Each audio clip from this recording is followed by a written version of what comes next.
6వ కీర్తన వాక్య ప్రతి వాక్యం చదువుకుందాం. 46వ కీర్తన.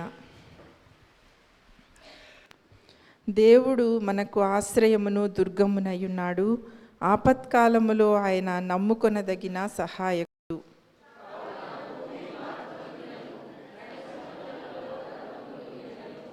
వాటి జలములు ఘోషించుచు నురుగు కట్టినను, ఆ పొంగునకు పర్వతములు కదిలినను మనము భయపడము.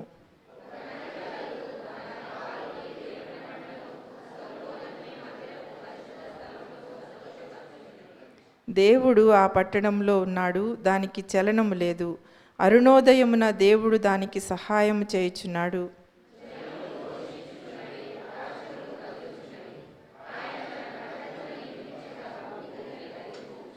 సైన్యములకు అధిపతియగు యెహోవా మనకు తోడయ్యున్నాడు, యాకోబు యొక్క దేవుడు మనకు ఆశ్రయమై ఉన్నాడు.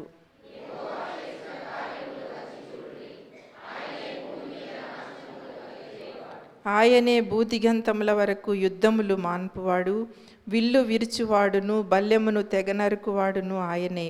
యుద్ధ రథములను అగ్నిలో కాల్చివేయువాడు ఆయనే.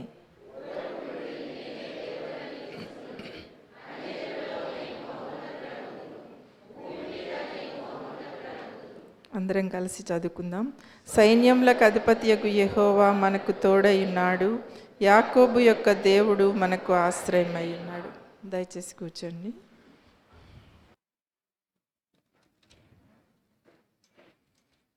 ప్రభువైన యేసుక్రీస్తు నామంలో కూడి వచ్చిన మీకు అందరికీ హృదయపూర్వక వందనములు, శుభములు తెలియజేస్తున్నాను. మరొక పునరుత్థాన దినాన్ని దేవుడు మన జీవితాల్లో మనకు అనుగ్రహించాడు. సజీవులముగా ఆయన సన్నిధిలో చేరి ఆయనను స్తుతించి ఆరాధించి మహిమపరచుటకు, ఆయన వాక్కులు వినుటకు దేవుడు మనకిచ్చిన ఈ గొప్ప సమయాన్ని బట్టి దేవుని నామమునకు కృతజ్ఞతాస్తుతులు చెల్లిస్తున్నాను. హల్లెలూయా.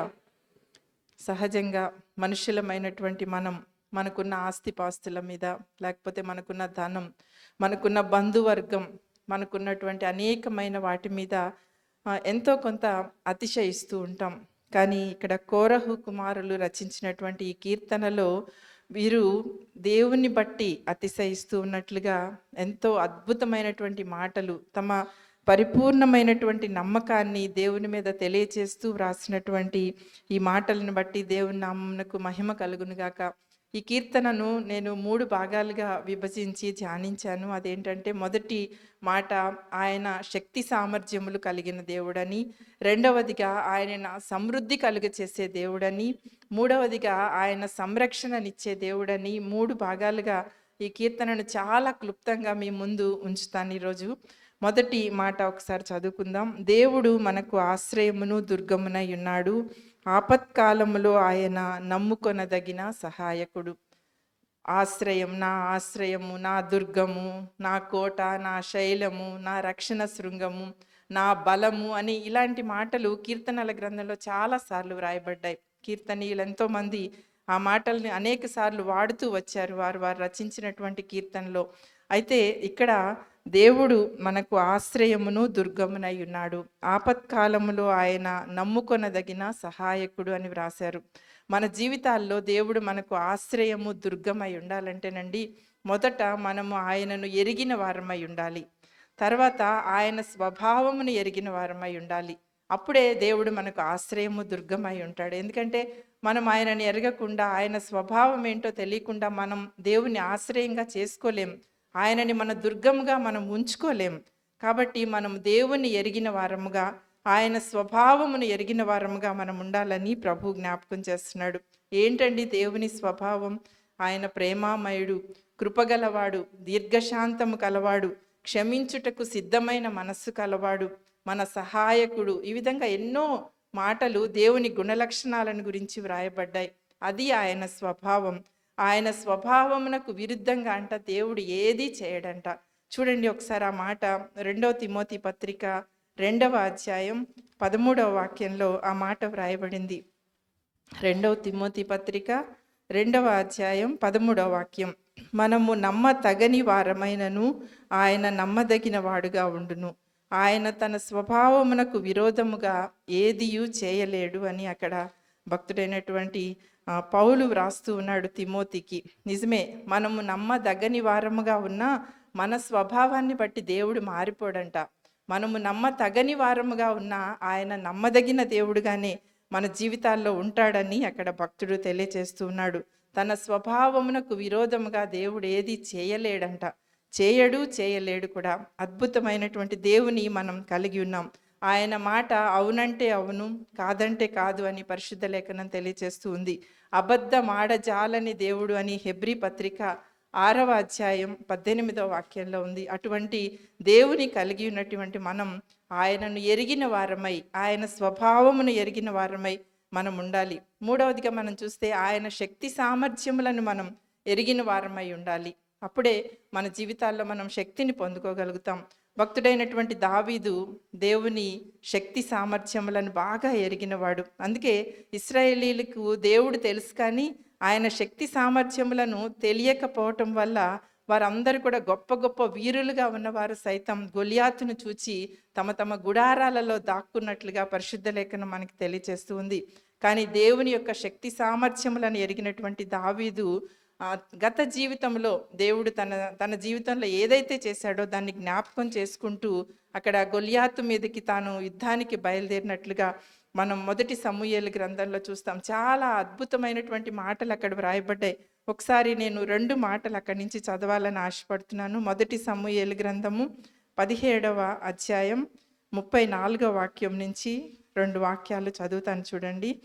అక్కడ భక్తుడైనటువంటి దావీదు, చిన్నవాడైనటువంటి దావీదు గొలియాతు మీదకి తాను యుద్ధానికి వెళ్ళటానికి బయలుదేరినప్పుడు 33వ వాక్యంలో సౌలు అంటున్నాడు, నీకు బలము చాలదు, నీవు బాలుడవు అంటున్నాడు.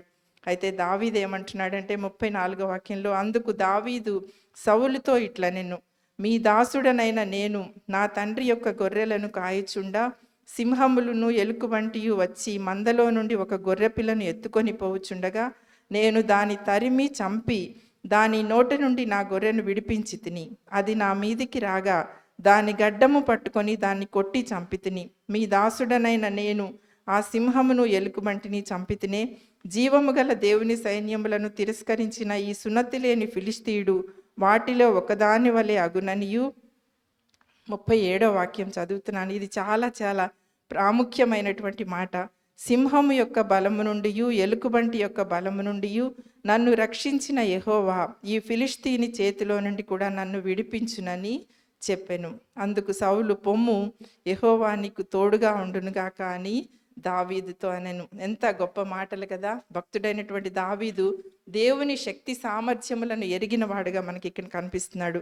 సింహము యొక్క బలము నుండి, ఎలుకబంటి యొక్క బలము నుండి నన్ను రక్షించిన యెహోవా ఈ ఫిలిష్తీని చేతిలో నుంచి నన్ను విడిపిస్తాడని అక్కడ తన గత జీవితంలో జరిగిన ఆ గొప్ప కార్యాలను జ్ఞాపకం చేసుకుంటూ తాను బలం తెచ్చుకొని ముందుకు వెళ్ళినట్లుగా మనం చూస్తున్నాం. ప్రియ సంగమ, మనమందరం కూడా దేవుని శక్తి సామర్థ్యములను ఎరిగిన వారమై ఉండాలి. ఎంత పెద్ద సమస్య అయినా మనం ముందుకు వచ్చినప్పుడు దేవుని శక్తి సామర్థ్యములను మనం ఎరిగిన వారమైతే వాటిని మనం సులువుగా జయించగలుగుతామని దేవదేవుడు మనకి తెలియచేస్తూ ఉన్నాడు. ఈ భక్తి చేస్తున్నటువంటి మనం, ఈ గొప్ప దేవుని కలిగి ఉన్నటువంటి మనం గొప్ప ఆత్మస్థైర్యాన్ని కలిగి ఉండాలి. షడ్రక్, మేషక్, అబేద్నెగో అదే అంటున్నారు కదా, మేము సేవించుచున్న దేవుడు మమ్మను తప్పించగల సమర్థుడు, ఒకవేళ తప్పించకపోయినా పర్వాలేదు, అది వారి స్ట్రెంగ్త్. ఎంతో గొప్ప దేవుని శక్తిని ఎరిగిన వారై తాము శక్తిని పొందుకున్నట్లుగా అక్కడ మనం చూస్తాం. తప్పించకపోయినా పర్వాలేదు అని తమ యొక్క శక్తిని వారు అక్కడ చూపిస్తున్నట్లుగా మనం చూస్తున్నాం. దేవుని శక్తి సామర్థ్యములను ఎరిగిన మనం అందరం కూడా గొప్ప ఆత్మస్థైర్యాన్ని కలిగి ఉంటామని ప్రభు మనకి తెలియజేస్తున్నాడు. గొప్ప ధీమా కలిగి ఉంటామని, ఎలాంటి పరిస్థితులను మన జీవితాల్లో ఎదుర్కొన్నా ఆయన మనకి గొప్ప ఆత్మస్థైర్యాన్ని, గొప్ప ధీమాని అనుగ్రహిస్తాడని ప్రభు మనకి జ్ఞాపకం చేస్తున్నాడు. ఆయన శక్తి సామర్థ్యాలు అని చెప్పుకుంటున్నాం. ఏంటండి ఆయన శక్తి సామర్థ్యాలు?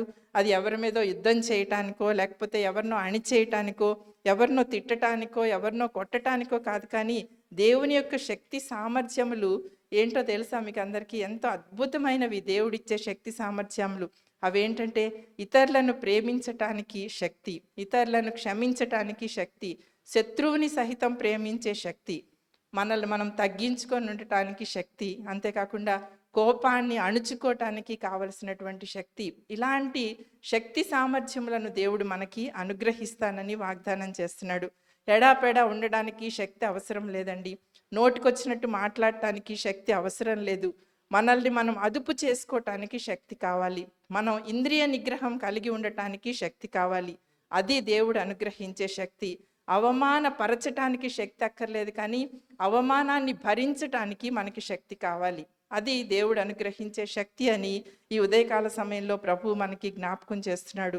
ఒక మంచి వ్యక్తిత్వం, దేవుని పోలిన జీవితం జీవించటానికి దేవుడిచ్చే ఈ శక్తి మనకి ఎంతైనా అవసరమని ప్రభు మనకి తెలియజేస్తున్నాడు. ఈ శక్తిని పొందుకోవటానికంట మనం ప్రయాసపడాలంట.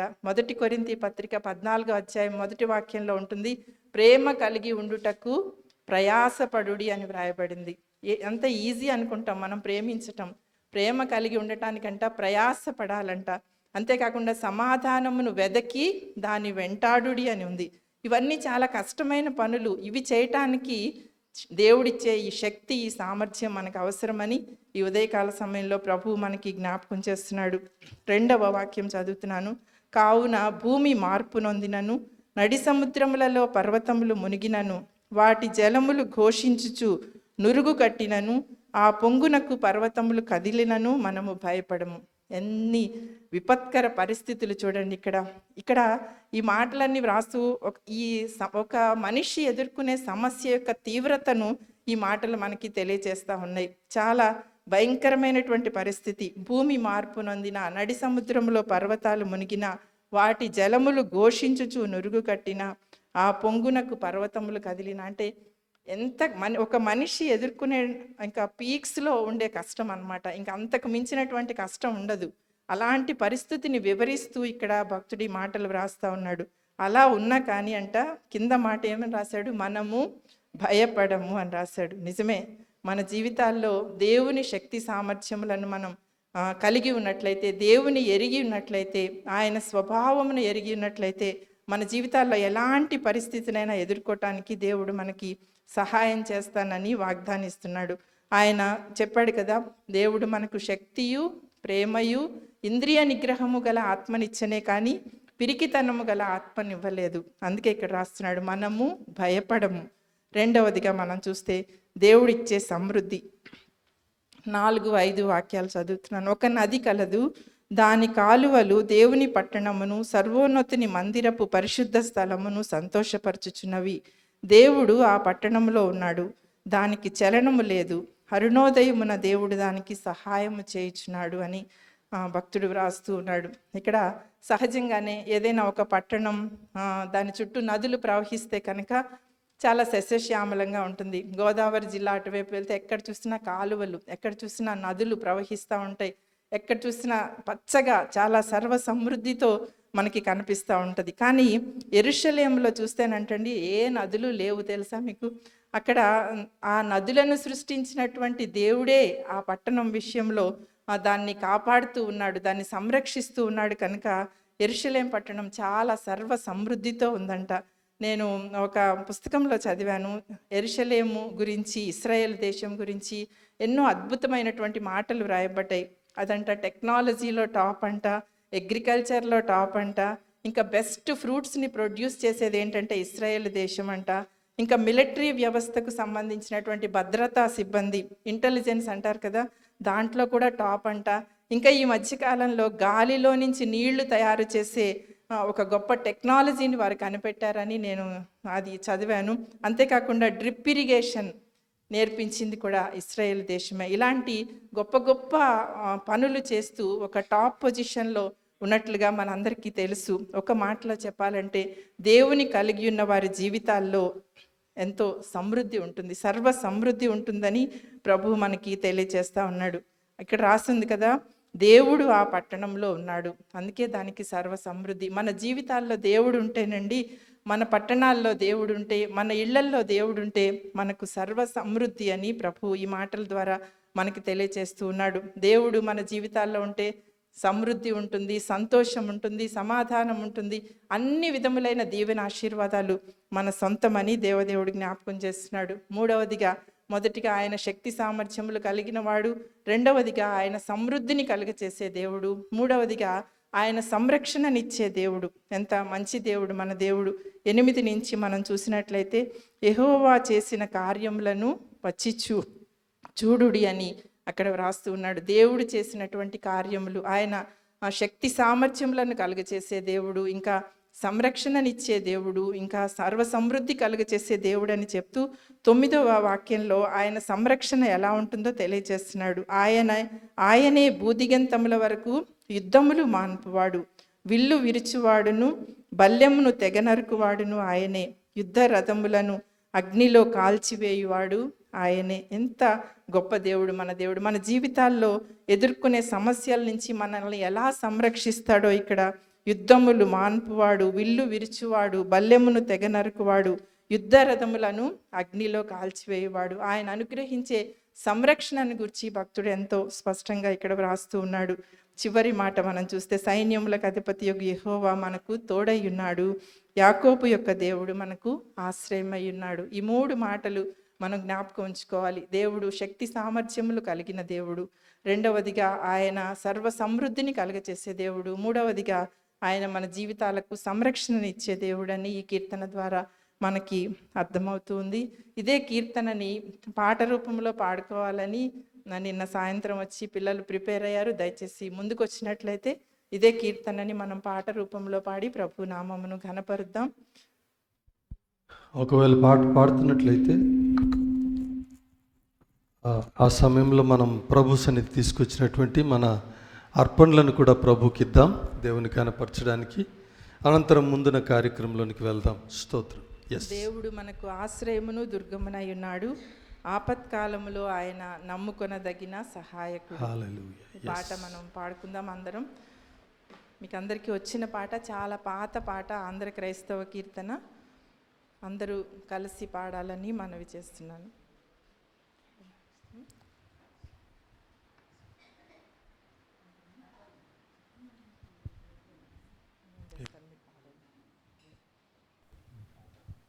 స్తోత్రం.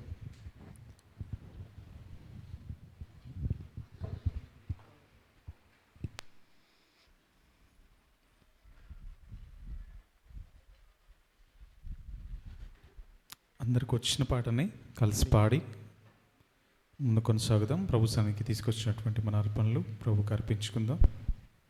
స్తోత్రం. హల్లెలూయా.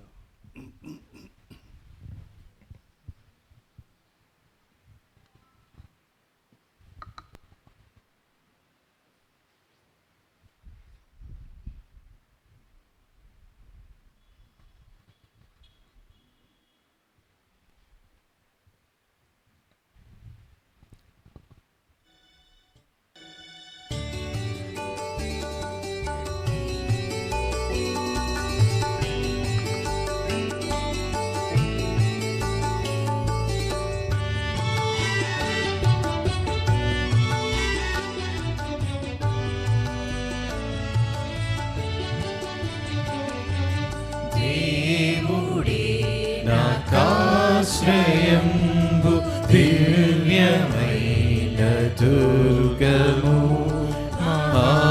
వినోదుడాపదల సహాయుడై నన్రోచును. అభయమభయమభయమిప్పుడు ఆనందమోగ దేవుడే నాకాశ్రయంబు దివ్యమైన దుర్గము.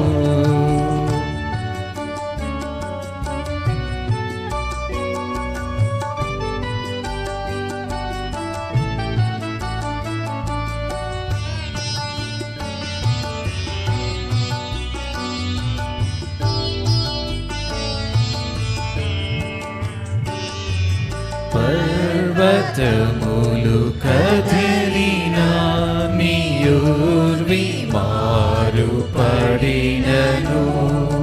సర్వము ఘోషించుచు నీ సంద్రము పొంగినను.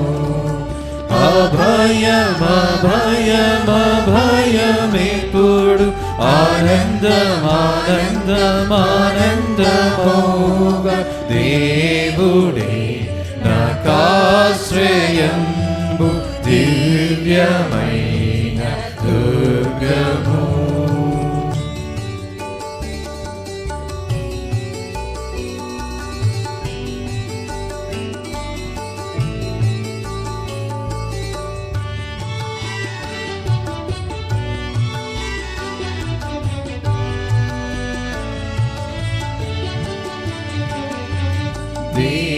దేవుడెప్పుడు తోడురాగా దేశము వర్ధిల్లును.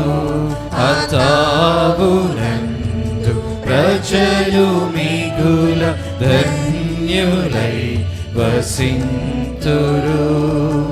అభయమభయమభయమిప్పుడు ఆనందమానందమానందమౌగా దేవుడే నాకాశ్రయంబు దివ్యమైన దుర్గము.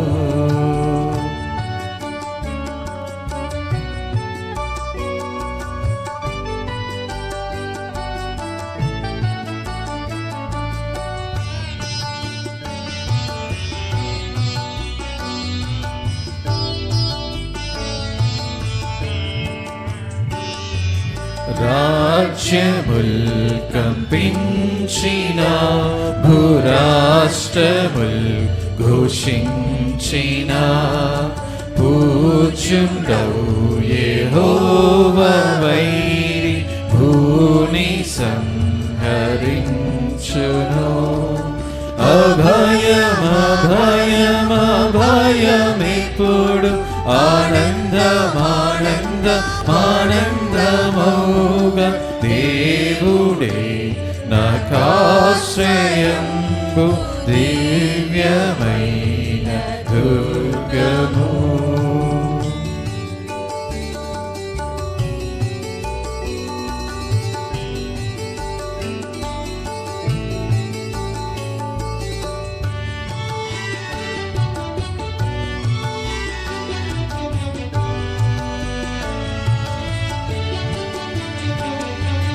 కోటయు నా సాస్మునై యాకోబు దేవుడుండగా